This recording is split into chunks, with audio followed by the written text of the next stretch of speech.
සීලු දෙනාම සාදරයෙන් පිළිගන්නවා මගේ channel එකට. ඉතින් අද අපි කතා කරන්න යන්නේ කොහොමද IELTS නැතුව අපිට ස්වීඩන් යන්න පුළුවන් වෙන්නේ කියන කතාව තමයි. ඉතින් මේ වෙනකොට ස්වීඩන් වල තවමත් අපිට IELTS නැතුව නැත්නම් IELTS wave එක අරගෙන ස්වීඩන් වලට යෑමේ හැකියාව ස්වීඩන් වල higher educational council නැත්නම් උසස් අධ්‍යාපන කවුන්සිලය විසින් ලබා දීලා තියෙනවා.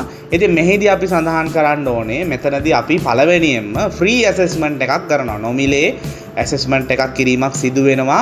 ඒ අදාළ ශිෂ්‍යයාට නැත්නම් ප්‍රොෆෙෂනල්ට IELTS අවශ්‍යද IELTS නැතුව යන්න පුළුවන්ද කියන කාරණාව සම්බන්ධයෙන්. ඉතින් අපි 2019 ඉඳන් 25 දක්වා කරපු ඉවලුවේෂන්ස් වලින් 80%ක් 90%ක්ම ළමයිට IELTS අවශ්‍ය වුණේ නැහැ.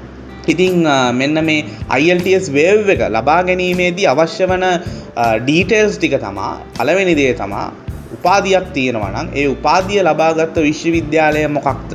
ඒක අපි දැනගත යුතුයි. ඒ විශ්වවිද්‍යාලය පිහිටා තියෙන රට මොකක්ද කියලා දැනගත යුතුයි.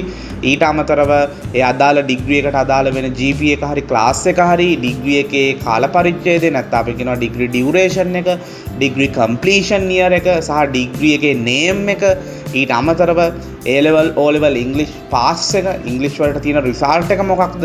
මෙන්න මේ කාරණා පදනම් කරගෙන අපි කරනවා ෆ්‍රී ඇසෙස්මන්ට් එකක්. ඒ ෆ්‍රී ඇසෙස්මන්ට් එකෙන් අපිට 100% කියන්න පුළුවන් IELTS wave එකට ගන්න පුළුවන්ද බැරිද කියලා. ඉතින් මේ වෙනකොට අපි දන්නවා යුරෝපයේ ගත්තත් නැත්නම් අපි ලෝකයේ තියෙන ප්‍රධාන වශයෙන්ම higher education සඳහා famous රටවල් ගත්තොත් උදාහරණයක් විදිහට අපි ඔස්ට්‍රේලියාව, කැනඩාව, නිව්සීලන්ත, UK ඒ වගේම අපි යුරෝප් කන්ට්‍රීස් ගත්තොත් Finland, Norway, Denmark, Switzerland, Germany, ඕස්ට්‍රියා වගේ යන රටවල් වල IELTS කියන එක කම්පල්සරි කරලා තියෙනවා.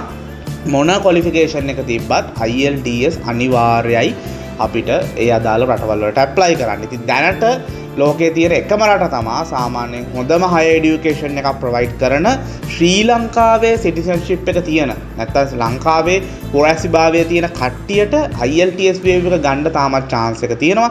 ඉතින් අදම අපිව contact කරන්න. එතකොට අපි free evaluation එකක් කරලා අනිවාර්යයෙන්ම ඔයාලට කියනවා ඔයාලට IELTS අවශ්‍යද නැද්ද කොහොමද මේ process එක වෙන්නේ කියලා. ඊට අමතරව අපි IELTS අවශ්‍ය වෙන්නේ නැහැ කියලා තීරණය කරොත් ඒ හා සම්බන්ධව අපි English language proficiency document එකක් අප්ලෝඩ් කරන්න ඕනේ. ඒ අදාළ University Admission in Sweden කියන ආයතනයේ ඇප්ලිකේෂන් පෝර්ටල් එකට. එතරදී අපි උදාහරණයක් විදිහට ලංකාවේ ශිෂ්‍යයෙක් නම් ඒ අදාළ ලංකාවේ ළමයාට තියෙන උපාධිය ශ්‍රී ලංකාවේ උපාධියක් නම් ඒකට අදාළව ශ්‍රී ලංකන් ක්වොලිෆිකේෂන් ෆ්‍රේම්වර්ක් එක ඊට අමතරව අපි ඇප්ලයි කරන්නේ යුරෝප් වලට, ස්වීඩන් වලට. එතකොට එහෙ තියෙන යුරෝපියන් ක්වොලිෆිකේෂන් ෆ්‍රේම්වර්ක් එක එන්නේ ෆ්‍රේම්වර්ක්ස් දෙක ගලපලා සහ ස්වීඩන් යුනිවර්සිටි ඇඩ්මිෂන් කියන ආයතනයේ ලංකාව වෙනුවෙන් පනවා තියෙන rules and regulation IELTS wave එක ගන්න අදාළ වෙන rules and regulation consider කරලා අපි වෙනම document එකක් හදනවා. ඒකට අපි කියන්නේ technical document කියලා.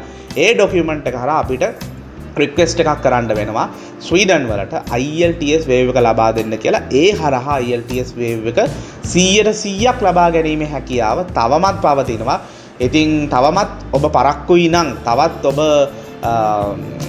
පසුතැවිල්ලෙන් නැත්තම් ඔරි වෙලා ඉන්නවා නම් IELTS කියන දේ ඔබේ higher education සිහිනයට බාධාවක් වෙලා තියෙනවා නම් ඉතින් අදම අපිව අමතන්න ඉක්මනින්ම. මොකද ඉන්ටේක් එක දැන් ඕපන් වෙලා තියෙන්නේ. ඉතින් ඉක්මනින්ම අපිව අමතන්න අපි ෆ්‍රී ඉවලුවේෂන් එකක් කරලා ඒ අදාළ ටෙක්නිකල් ඩොකියුමන්ට් ප්‍රිපරේෂන්ස් වලට ගයිඩ් කරලා වැඩේ 100% කරලා දෙන්න සූදානමින් ඉන්නවා. ඉතින් මේක තනිකරම ෆ්‍රී සර්විස් එකක්. ඉතින් අදම අමතන්න. ඉතින් මගේ වීඩියෝ එක බලුවාට ඉතාමත් ස්තුතියි. channel එකත් subscribe කරගෙන යන්න මතක ඇතුව වීඩියෝ එකට like එකකුත් දාන්න. okay thank you.